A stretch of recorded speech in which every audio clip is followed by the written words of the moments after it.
Caen-Nîmes, une rencontre capitale pour les Crocos qui n'aura finalement pas eu lieu. La faute à quoi? À un nuage de brouillard enveloppant les airs de la cité normande et convainquant le pilote de l'avion privé du Nîmes Olympique de retarder de 7 heures le départ du vol pour Caen pour finalement atterrir à Beauvais peu avant 18 heures. Objectif pour la délégation nîmoise, rallier en taxi les 209 km la séparant de Caen. Une mission impossible qui allait conduire à l'ajournement de la rencontre. Nous sommes présentés à 8h15 à l'aéroport pour un embarquement et un départ à 8h45. Et là, on nous a signifié qu'il n'y avait pas d'aéroport à Caen, mais également dans toute la région qui pouvait nous accueillir pour des raisons de pollution et de brouillard. Une rareté devant laquelle les deux clubs concernés affichent des positions opposées.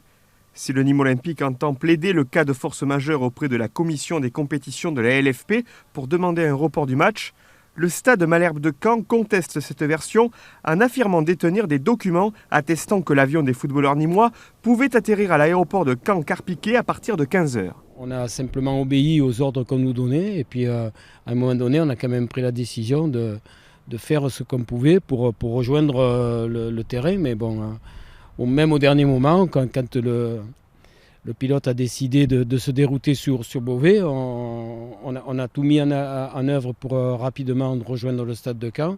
Un cas sensible dont se seraient bien passés les Nîmois à la lutte pour le maintien est désormais sous la menace d'une défaite 3-0 sur tapis vert, comme celle qu'avait subie le Havre en avril 2010 lors de l'éruption du volcan islandais et dont le nuage de fumée avait empêché l'équipe de rallier Ajaccio.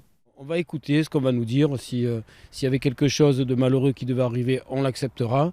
Et plutôt que de se sauver avec 11 journées, on se sauvera avec 10. C'est tout.